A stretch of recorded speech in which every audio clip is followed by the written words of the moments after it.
उन्होंने हिंदुओं पर मशीन गन से गोलियां चलाईं। सभी के हाथ बंधे हुए थे, हर तरफ सिर्फ खून ही खून था। एक गोली मेरे बाएं हाथ पर भी लगी और मैं जमीन पर जा गिरा। मैं मरा तो नहीं था, लेकिन मरने का बहाना करने लगा। गोलियां चलाने के बाद वो लोग वहां से चले गए, लेकिन कुछ देर बाद वापस आए और गिरे हुए जिंदा लोगों पर केरोसिन डालकर आग लगा दी।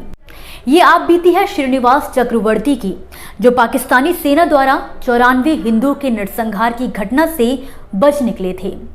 बुरुंगा नरसंहार से जुड़ा ये सिर्फ एक किस्सा है, लेकिन ऐसे ही कई किस्से हैं जिनका जिक्र ढाका के पत्रकार शहीदुल हसन खोकेन ने अपनी रिपोर्ट में किया है, जिनको सुनकर शायद किसी की भी रूह कांप जाएगी। नमस्कार दोस्तों, मैं हूं पारुल यादव और आप देख रहे हैं द इंडियनेस। आज मैं आपको सुनाऊंगी बुरुंगा नरसंहार से जुड़ी पूरी कहानी। वीडियो को आखिर तक जरूर देखें और फिर कमेंट करके अपनी राय, अपना नजरिया जरूर रखें। साल था 1971, जब बांग्लादेश अपनी आज़ादी की लड़ाई लड़ रहा था और तब भारतीय सेना के पराक्रम का ही नतीजा था कि दुनिया में एक नए देश बांग्लादेश का जन्म हुआ। लेकिन इस जन्म से पहले कितनों को क्रूरता भरी मौतें दी गई, इसका जिक्र कम ही किया जाता है। अब सवाल ये है कि आखिर ये सब शुरू कब हुआ, किसने किया और इसका शिकार कितने लोग हुए। 26 मार्च 1971 की रात पाकिस्तानी सेना ने ऑपरेशन सर्च लाइट को अंजाम दिया, जिसके तहत बांग्लादेश में आज़ादी की आवाज़ उठाने वाले लोगों पर हमला किया गया और इसके प्रमुख शहरों पर कब्जा कर बंगाली बुद्धिजीवियों, राष्ट्रवादियों और हिंदुओं को जमकर निशाना बनाया गया। मई 1971 जब ऑपरेशन सर्च लाइट अपने आखिरी पड़ाव पर था, तब जनरल टिक्का खान ने एक आदेश दिया कि हमें जमीन चाहिए, लोग नहीं। टिक्का के हुक्म को मानते हुए पाकिस्तानी फौज ने लाखों बंगालियों को मारना शुरू किया। पाकिस्तानी सेना की मदद करने वाले कुछ आम लोग भी शामिल थे, जिन्हें उस समय रजाकार कहा जाता था। आज के वक्त में अगर देखिए तो ये रजाकार बांग्लादेश या पश्चिमी बंगाल में लोग इस रजाकार शब्द को गाली मानते हैं। हालांकि इनके अलावा नागरिक शांति कमेटी के नाम से एक कट्टर धार्मिक संगठन भी उस समय चलाया जा रहा था, जो अपने नाम का बिल्कुल उलट काम कर रहा था। हर दिन होते खून खराबे की खबर ने आम जनता के बीच खौफ पैदा कर दिया।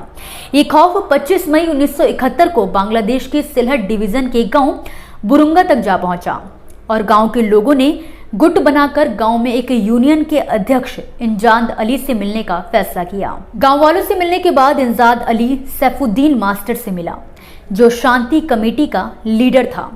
दोनों ने मिलकर गांव में एक ऐलान कराया, जिसके मुताबिक 26 मई की सुबह ठीक 8 बजे गांव के ही बुरुंगा हाई स्कूल में सभी गांव वालों को इकट्ठा किया गया। उन्हें बताया गया कि यहां हर किसी को एक आईडी दी जाएगी और जिनके पास ये आईडी होगी, उन्हें पाकिस्तानी सेना कोई भी नुकसान नहीं पहुंचाएगी। गांव की करीब 1000 लोगों की आबादी हाई स्कूल में इकट्ठा थी, जिनमें हिंदू, मुस्लिम सभी धर्मों के लोग शामिल थे। शांति कमेटी के लीडरों ने एक लिस्ट बनाई, सभी के नाम, धर्म, जाति लिखी गई। तभी ठीक 9 बजे स्कूल के बाहर धुआं उड़ाती हुई गाड़ियों में पाकिस्तानी सेना ने एंट्री की। इनमें रजाकार टुकड़ी का कमांडर अब्दुल अहद चौधरी और गांव का ही एक डॉक्टर अब्दुल खालिक भी थे। जिप से उतरकर खालिक ने सैफुद्दीन से लिस्ट मांगी और आर्मी को इशारा किया, जिसके बाद जो लोग स्कूल नहीं पहुंचे थे उन्हें घर घर जाकर उठाया गया। पूरा गांव स्कूल के ग्राउंड में इकट्ठा था। लिस्ट में देखकर हिंदू मुसलमानों की 2 अलग अलग लाइनें बनाई गईं। मुस्लिमों को एक क्लासरूम में इकट्ठा कर कलमा पढ़वाया गया और आखिर में उनसे पाकिस्तानी नेशनल एंथम गाने को कहा गया और इसके बाद उन्हें वापस घर भेज दिया गया। इसके बाद हिंदुओं को स्कूल के प्रिंसिपल के ऑफिस में बंद किया गया। इस दौरान रजाकारों के लीडर ने 10 से 12 लोगों को बाजार एक लंबी रस्सी लाने के लिए भेजा और सभी हिंदुओं से उनके पैसे जेवरात लेकर उन्हें एक साथ रस्सी से बांध दिया गया। पत्रकार शहीदुल हसन खोकोन ने इस घटना में जिंदा बच निकले प्रीति रंजन चौधरी से बात की। शहीदुल को प्रीति चौधरी ने आपबीती सुनाते हुए कहा कि मुझे 8 बजे पीस कमेटी की एक बैठक में शामिल होने के लिए बुरुंगा हाई स्कूल पहुंचना था, लेकिन मैं लेट हो गया। जब पहुंचा तो मैंने देखा कि ऑफिस में लोग बंधे हुए थे। मैं भागने की कोशिश करता कि इससे पहले फौज ने मुझे पकड़ लिया और सभी हिंदुओं के साथ बांध दिया। लेकिन मैंने देखा कि ऑफिस में एक खिड़की का कांच टूटा हुआ था। मुझे पता था कि अगर जान बचानी है तो मुझे यहाँ से किसी भी तरह निकलना होगा। मैंने टूटे हुए कांच से हाथ डालकर उसे खोला और बाहर छलांग लगा दी। मेरे पीछे जान बचाने कुछ और लोग कूद गए।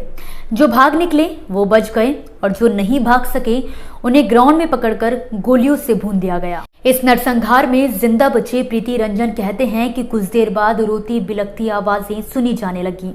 कुछ घायल पानी के लिए तड़प रहे थे। प्रीति रंजन के पिता निकुंज बिहारी और कुछ लोगों ने मिलकर घायलों की मदद की और उन तक पानी पहुंचाया।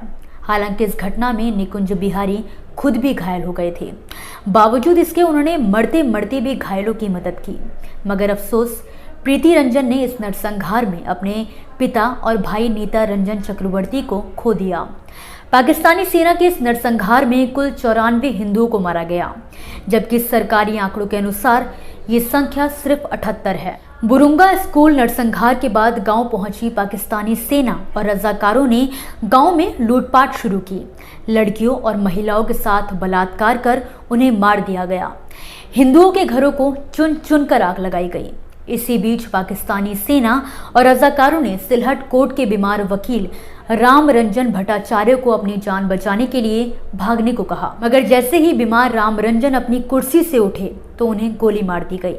और ये सिर्फ एक नरसंहार की कहानी है, लेकिन बांग्लादेश की आज़ादी की लड़ी गई लड़ाई में पाकिस्तानी सेना ने कुल 30 लाख लोगों की हत्या की थी, जिसमें बुरुंगा नरसंहार की ही तरह कई सामूहिक नरसंहार शामिल थे, जिन्हें किसी कहानी, किसी खबर में जगह तक नहीं मिली। हालांकि बांग्लादेश की आज़ादी के बाद साल 1984 में सरकार ने इस घटना स्थल को ईंट की दीवार से कवर कर दिया। बाद में इस जगह पर मारे गए लोगों की याद में एकल स्मारक बनवाया गया। इसके बाद साल 2010 में बांग्लादेश सरकार ने एक कमीशन बनाया। पिछले साल यानी कि साल 2022 में इस कमीशन ने बंगालियों के नरसंहार के आरोप में 6 लोगों को मौत की सजा सुनाई थी। ये सब रजाकार संगठन से जुड़े हुए थे। दोस्तों, बुरुंगा नरसंहार की ही तरह ऐसी कहानियां, कई किस्से हैं जिनके बारे में शायद आपको ना मालूम हो।